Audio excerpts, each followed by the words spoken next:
G'day and welcome to another episode of Kiwi Car Life. Now the other day I was browsing the interwebs and I found out that my old Integra Type S and this Accord Euro S both have the exact same power to weight ratio, 100 kilowatts per tonne. And I also found out that they happen to have the same kilowatts per litre as well, 60 kilowatts per litre, which I thought was interesting because these cars are very different. One's a sports car, one is a comfortable family sedan, and yet they both have the same power to weight ratio. They both got a manual transmission, they're both Hondas, they both have K-series engines, so when you start to look at them in that way, there are a lot of similarities. So I thought it would be interesting to see what would happen if we pitched them against each other in a 0 to 100 sprint and a 100 to 0 braking test. So that's what we're going to do today. So first up, let's see how the Integra fares in a 0 to 100 sprint.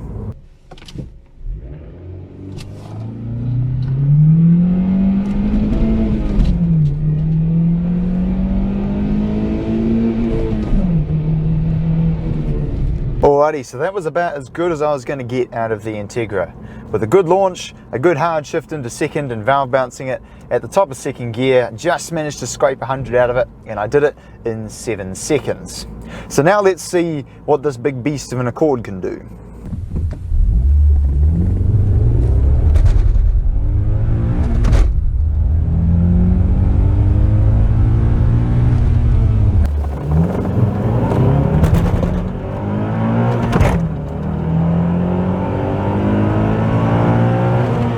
That's 100. So there we go, once again a decent launch, a little bit of axle tramp at the top of first gear as the wheels were kind of scrabbling for grip, but once it hooked up in second it shifted along very well, and the gear ratios thankfully are a little bit longer in this car, so I didn't have to valve bounce it.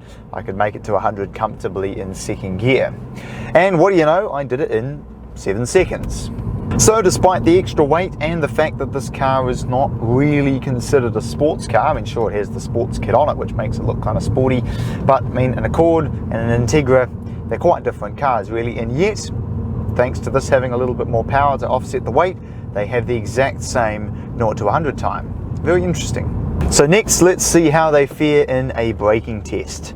And this is where I fear the Accord may fall down a bit. Neither of these cars have especially amazing rainbow brakes, but the Accord is about 250 kilos heavier, which the extra power offset it in the acceleration, but in the braking it's probably going to hold it back. So let's see what happens. First, the Integra.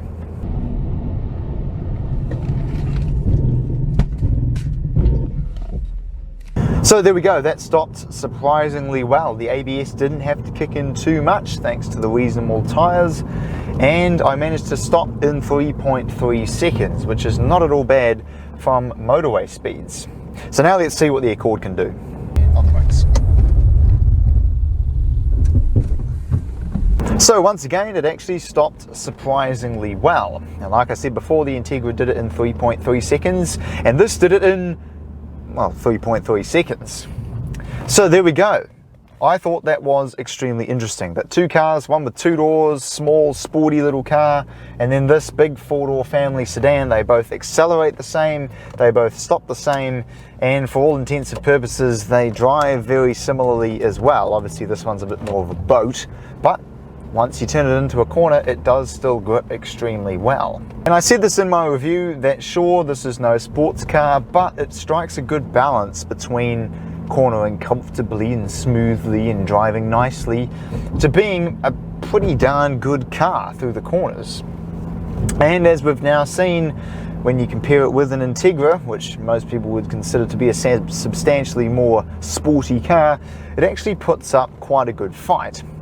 So there we go, I hope you found this interesting, and I look forward to seeing you again next time.